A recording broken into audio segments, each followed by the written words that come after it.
오늘은 이제 리더 수련의 2강 정리를 해보도록 하겠습니다.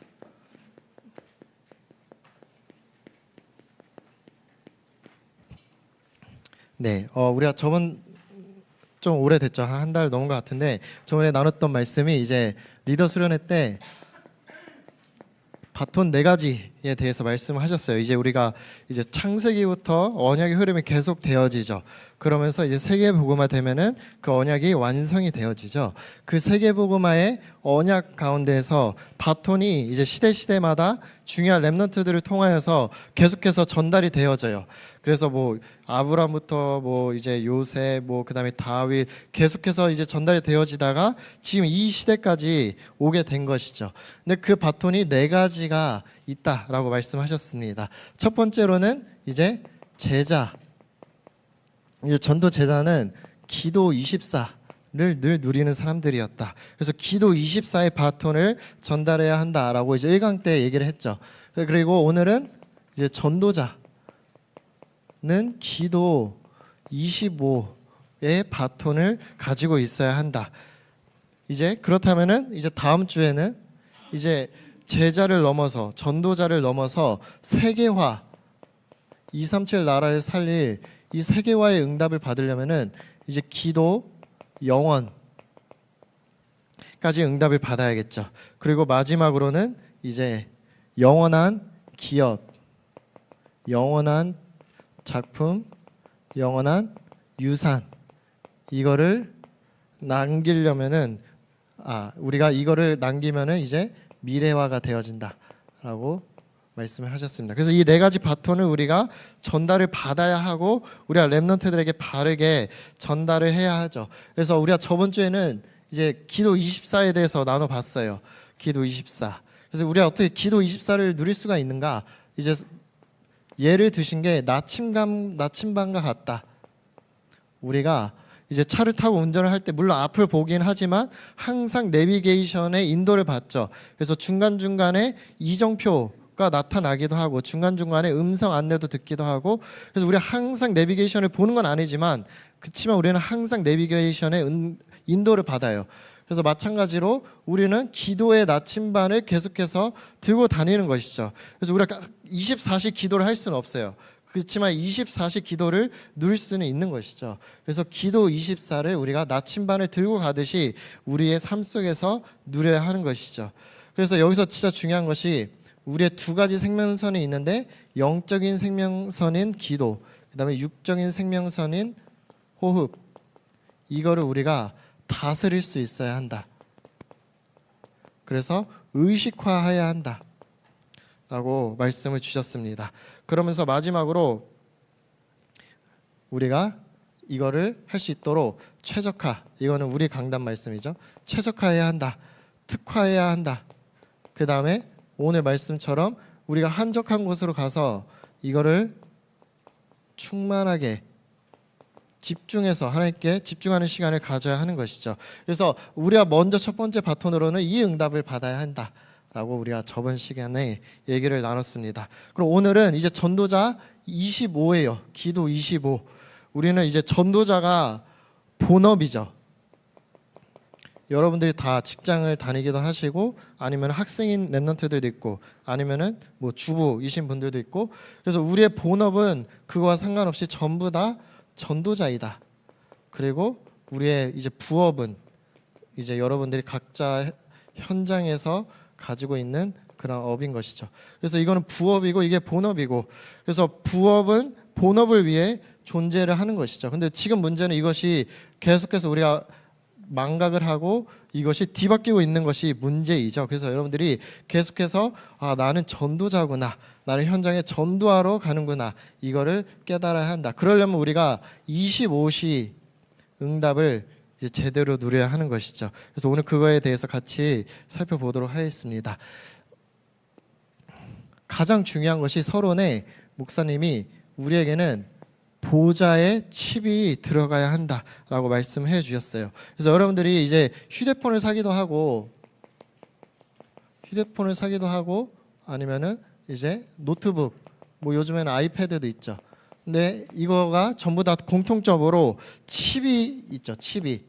그래서 칩이 이 휴대폰과 노트북을 좌우를 하죠. 칩이 없으면 아무것도 작동이 될 수가 없어요. 그래서 물론 이제 하드웨어적으로도 이게 중요하지만 이 소프트웨어 칩이 너무 중요하죠. 모든 것을 다 컨트롤하고 있기 때문에 우리 인간으로 따지면은 뇌와 같은 역할을 하고 있는 것이죠. 그래서 이 칩이 없으면은 휴대폰은 그냥 벽돌이에요. 벽돌. 그냥 막 사람 때리고 그러한 별 볼 일 없는 그러한 아무것도 아닌 그러한 존재인 것이죠. 근데 이 칩이 들어가면은 이 휴대폰, 노트북 전부 다 전 세계와 다 연결이 될 수가 있어요.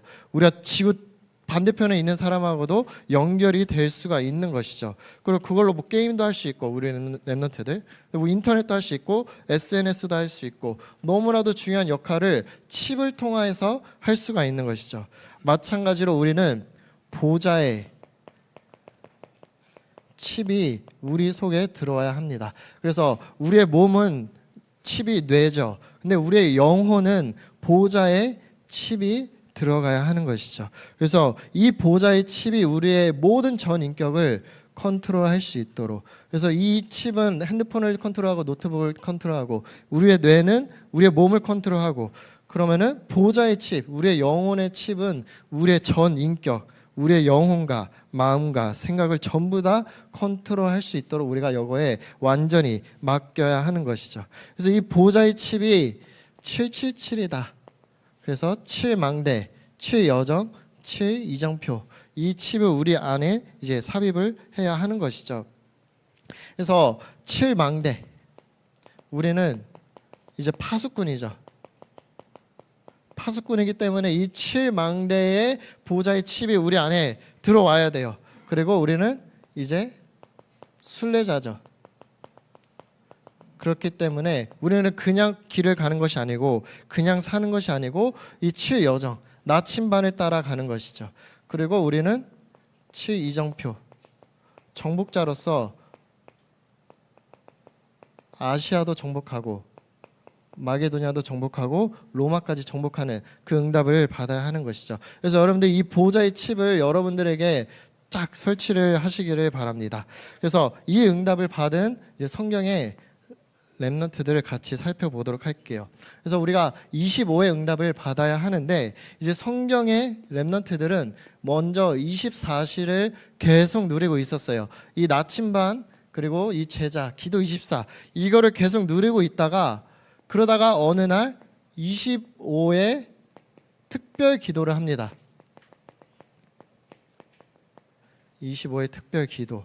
그랬더니 이들에게 이제 길이 보이기 시작을 했어요. 어떤 여정을 가야 하는지, 또한 어디를 정복해야 하는지를 이들이 보게 된 것이죠. 그래서 첫 번째로 요셉이 계속해서 24시 누리고 있었어요. 그랬더니 형들이라는 특별한 일이 생기게 됩니다. 어마어마한 문제가 생기게 되죠. 그때 특별 기도를 하게 돼요. 그랬더니 요셉에게 길이 펼쳐지게 됩니다. 하나님의 꿈을 통하여서 요셉이 이제 노예로 애굽으로 가야 한다. 그리고 전 세계를 살려야 하는 그 길을 하나님이 요셉에게 꿈을 통하여서 보여주시죠. 모세는 이제 살인자가 되었어요. 살인자가 되어가지고 왕자로서의 모든 그런 권리와 모든 부와 이런 것들을 다 내놓아야 하는 것이죠. 그래서 모든 것을 다 잃고 이제 nothing으로 들어가게 되죠. nobody 속으로 들어가게 됩니다. 근데 그 가운데서 하나님이 떨기나무로 모세에게 정확한 길을 보여주세요. 그래서 지금 비록 광야에 있지만 이제는 애굽으로 가라. 바로 왕에게 가라. 그리고 출애굽을 해라. 그리고 가나안을 정복을 하라. 라고 하는 정확한 길을 하나님이 특별 기도 가운데 모세에게 보여주시죠. 사무엘도 마찬가지로 이제 부모님을 떠나야 해요. 이제 완전 어린 나이에 부모님을 떠나야 하고 외롭게 혼자 이렇게 살아야 하는데, 그 성전 속에서, 성전 안에서 언약궤 옆에서 사무엘이 하나님의 음성을 듣습니다. 특별 기도 시간에 들어가게 된 것이죠. 그랬더니 이제 사무엘이 이제 하나님의 음성을 통하여서 사무엘이 앞으로 어떻게 걸어가야 하는지, 그 다음에 그 엘리 제사장에게 어떤 일이 일어나게 될 것인지, 그 다음에 하나님이 이스라엘 나라를 어떻게 쓰실 것인지에 대해서 길을 보여주십니다. 엘리사도 마찬가지죠. 이제 엘리사 전에 다윗은 이제 목동이었어요. 별 볼 일 없는 직업이고 혼자이고 굉장히 외로운 직업. 근데 이것이 한적한 곳이 된 것이죠. 한적한 곳. 그거에서 완전히 특화가 된 거예요. 그래서 이 목동 가운데 있었는데 다윗이 하나님을 찬양하면서 이제 이스라엘을 다스릴 목자로 하나님이 세우신 것이죠. 그래서 지금은 비록 목동이지만 이스라엘을 다스릴 길을 하나님이 다윗에게 보여주십니다. 그리고 엘리사는 이제 선택의 기로에 서 있어요. 다른 사람들은 전부 다 좋은 걸 선택해. 막 베델하고 뭐 여리고하고 길갈 이런 것들을 선택을 하고 있어요. 근데 엘리사는 이제 25 특별 기도 가운데 들어가죠. 그러면서 나는 엘리야를 따라가는 길을 가야겠구나. 그래서 엘리야가 가졌던 그 갑절의 영감을 선택을 하게 된 것이죠. 6번째로 이제 다니엘은 이제 나라가 망했어요. 나라가 멸망을 했어. 그래서 포로로 잡혀왔어요. 자기 자신도 포로로 잡혀왔죠. 물론 높은 지위 가운데 있게 되었지만 결국에는 포로였죠. 근데 거기에서 특별 기도를 합니다. 뜻을 정하게 돼요. 그래서 내가 이제 70년 후에는 우리가 다시 회복이 되겠구나. 70년 후에는 포로에서 귀환을 하겠구나라고 하는 하나님의 길을 보게 됩니다. 마지막으로 초대교회는 이제 감난산에서 자신들이 따라다닌 예수님이 자신들을 떠나게 되었어요. 그래서 거기에서 이제 낙심하지 않고 하나님의 음성을 듣죠. 그래서 천사들이 나와가지고 너희가 본 그대로 다시 올 것이다. 그리고 이제 너희들은 약속하신 성령이 임할 때까지 예루살렘에서 기다리라. 그리고 너희가 성령이 임하게 되면 권능을 받게 될 것이고 그러면은 예루살렘을 넘어서 온 유대와 사마리아와 땅끝까지 임하는 그 길을 하나님이 이제 초대교회 멤버들에게 보여주시는 것이죠. 그래서 여러분들도 마찬가지로 24시를 계속 누리고 있어야 돼요. 이 사람들은 전부 다 공통점이 24시를 평상시에 누렸죠. 그랬더니 어느 날이라는 시간표가 왔을 때 특별 기도 속에 들어갑니다. 그러면 이제 하나님이 보여주시는 유일한 길이 보여지게 되는 것이죠. 두 번째로 우리가 25 기도를 누려야 하는데 24시를 계속 하고 있다가 우리의 현장에서 우리가 지금 있는 현장에서 25 기도를 우리가 발견을 해야 하는 것이죠. 그래서 요셉은 똑같이 왼쪽이랑 똑같이 노예로 갔어요. 노예라는 현장, 최악의 현장. 거기에서 오히려 이제 25시의 일이 일어나죠. 보디발이 요셉을 보니까 노예임에도 불구하고 여호와께서 함께 하셔. 그만큼 지혜에 충만한 자를 본 적이 없어. 그것을 보는 25시의 일이 일어나게 됩니다. 이제 모세는 이제 바로왕 앞에 섰어요. 바로왕 앞에 최고의 현장이죠. 바로왕 앞에 섰는데 거기에서 막 우물쭈물하거나 두려워하거나 하는 것이 아니라 10가지 기적을 통하여서 이제 출애굽을 하게 되는 25시의 일이 일어납니다. 사무엘은 이제 전쟁이 일어났죠. 블레셋이 계속 쳐들어오고 언약궤는 빼앗기고 나라는 망하기 직전까지 갑니다. 거기에서 25시의 일이 일어나죠. 미스바 운동을 일으키는 그런 25시의 일이 일어납니다. 다윗은 이제 골리앗이라는 또 최악의 현장을 맞이하게 돼요. 근데 거기에서 오히려 전 세계에 하나님이 살아계심을 증명을 하는 25시의 일, 골리앗을 꺾는 그런 일이 일어나게 되죠. 그리고 엘리사는 이제 아람 군대가 쳐들어왔어요. 또 여기서도 최악의 현장이죠. 이제 거기에서 이제 우리와 함께 하신 이가 저들과 함께한 이보다 많다. 그러면서 불말과 불병거를 체험하는 25시의 일이 일어나게 되죠. 이제 다니엘은 아까도 말했지만 이제 포로로 갔어요. 그런데 포로인 주제에 요셉은 노예인 주제, 여기는 포로인 주제에 4명의 왕에게 답을 줍니다.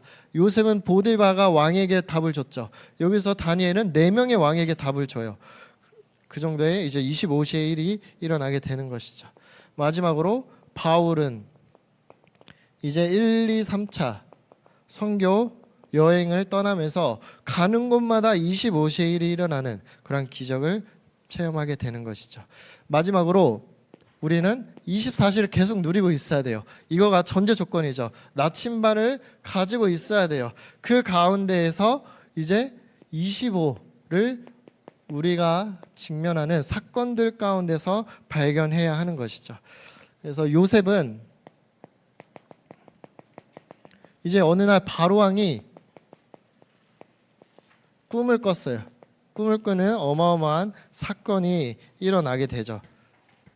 그 직전에는 이제 요셉이 완전히 노바디였죠. 노바디였고 나싱이었어. 관원장이 요셉을 도와주기로 했는데 잊게 된 것이죠. 근데 그 가운데서 바로왕이 꿈을 꾸게 되고 이 바로왕에게 답을 주게 되는 그런 25시의 일이 일어납니다. 그리고 모세는 이제 출애굽이라는 어마어마한 사건 가운데 들어가게 돼요. 그때 이제 이스라엘 백성에게 새 절기에 대해서 설명을 하며 이제 예수 그리스도에 대해서 설명을 하는 응답을 받게 되죠. 사무엘은 다윗을 만나는 어마어마한 사건이 일어나게 됩니다. 이제 거기에서 기름을 붓게 돼요. 한 나라의 왕을 세우게 되고 그 다음에 메시아의 조상을 세우는 그런 응답을 받게 되죠. 반대로 다윗은 사무엘을 만나는 어마어마한 사건이 일어나게 돼요. 이것은 둘 다 이제 만남이죠. 이 가운데서 다윗은 이제 성전 건축에 대해서 전달을 받고 내가 1천망대를 세워야겠구나 라는 거에 대해서 완전히 답을 내리게 됩니다. 엘리사는 똑같이 이제 아람 나라가 쳐들어왔어요. 근데 이들을 싸우지 않고 이기는 이제 도단성 운동을 일으킵니다. 그리고 다니엘은 사자굴에 들어가는 최악의 사건을 맞이하게 되죠. 거기에서 이제 주의 천사를 경험을 하게 됩니다. 그래서 왕이 인정하게 돼요. 아까 여기에서 4명의 왕에게 답을 준 것처럼 여기에서도 왕에게 답을 주는 응답을 받게 되고 마지막으로 이제 바울이 풍랑이라는 사건 가운데에서 이제 가이사 앞에 서야 하리라 라고 하는 하나님의 말씀을 전달을 받게 되죠. 그래서 우리에게는 특별한 상황, 그다음에 특별한 현장, 그다음에 특별한 사건 전부 다 25시를 체험할 수 있는 기회인 것이죠. 그래서 지금 우리 선교지에서도 우리가 연결되어 있는 모든 나라들이 전부 다 이러한 사건들 가운데 있으신 선교사님들이죠. 근데 우리 안디옥 시간표하고 맞게 되니까 오히려 25시를 체험할 수 있는 증거거리로 그 사람들에게 나타나게 된 것이죠. 그래서 결론으로 우리가 평상시에 24를 누리고 있고 평상시에 우리가 24를 계속 누리고 있으면은 어느 날 25에 일이 일어나게 돼요. 그러면 우리에게 이제 777이 우리의 미래 가운데 나타나게 됩니다. 그래서 아까 말한 이 7망대, 7여정, 7이정표가 우리의 미래 가운데 나타나게 되는 것이죠. 그래서 우리가 그냥 살아가는 게 아니라 파수꾼, 순례자, 정복자로 우리가 미래를 걸어가야 하는 것이고 그 다음에 특별한 일 가운데 777의 응답이 나타나 그 다음에 우리의 현장 가운데 777의 응답이 나타나고 그리고 모든 사건 가운데 777의 응답이 보여지게 되는 그런 응답이 여러분들의 응답인 줄을 믿습니다. 그래서 여러분들이 계속 이거를 묵상을 하시면서 이제 앞으로도 이제 다음 주 이거 그다음에 WRC까지도 이제 다 살펴볼 건데 이것이 완전히 여러분들의 말씀이 되길 바라고 그다음에 여거가 가장 먼저 여러분들의 응답이 되는 그런 모든 안디옥 교회 멤버들이 되었으면 좋겠습니다. 마지막으로 제가 기도하고 마치도록 하겠습니다. 하나님 아버지 감사를 드립니다. 리더 수련의 말씀을 통하여서 세계복음화의 큰 바통 4가지를 우리가 반드시 전달을 받고 또한 그것을 이제 렘넌트들에게 전달해야 한다고 말씀을 받았습니다. 정말 우리가 이것을 우리의 것으로 먼저 만들고 정말 하나도 빠짐없이 렘넌트들에게 전달할 수 있게 해주시고, 이를 위해서 우리가 먼저 나침반을 바르게 누릴 수 있게 해주시고 우리 안에 보호자의 칩이 설치될 수 있게 하여 주시옵소서. 감사드리며 예수 그리스도 이름으로 기도합니다.